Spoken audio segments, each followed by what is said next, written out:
All right, so for example 5, we're looking at the function x plus 1 to the xth power. And it turns out this one is going to work exactly like example 3. Instead of having an x in the base, you have an x plus 1. Not going to complicate things too much, though. All right, follow the familiar approach, follow the steps below. We have y is equal to x plus 1 to the x power. Take logs of both sides, you get natural log of y is equal to natural log of x plus 1 to the x power. All right, make sure you keep parentheses where they belong. Now what we need to do is use our log rules to get the x out of the exponent. You want to bring that down in front because that's how log rules work. So you have x times natural log of x plus 1. All right. So now what do we want to do? We have used all of our log rules. We've gotten all the variables out of the exponent, so now we're in good shape to derive.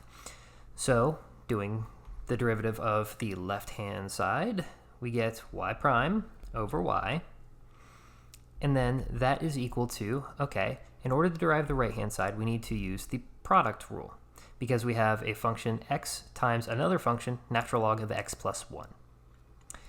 All right, so derive the first one. You get 1. Leave the second alone.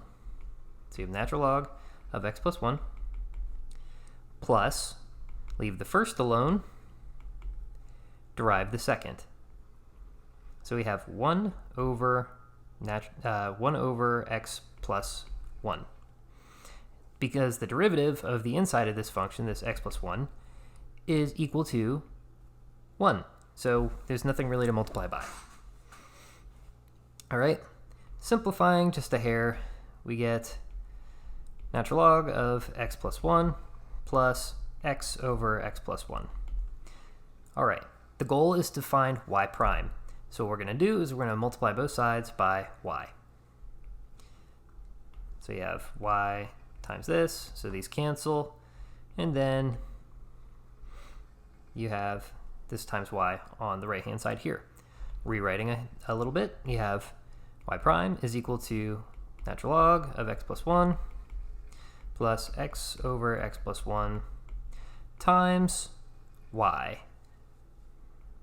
But that's equal to natural log of x plus 1, copy pasting a lot of stuff here,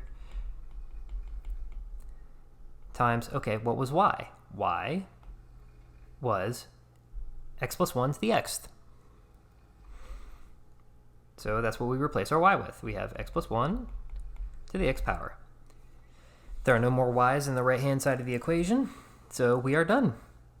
This is the derivative that we were after. Slightly more complicated looking than the derivative you found in number 3, but that's okay. It was still almost just as easy.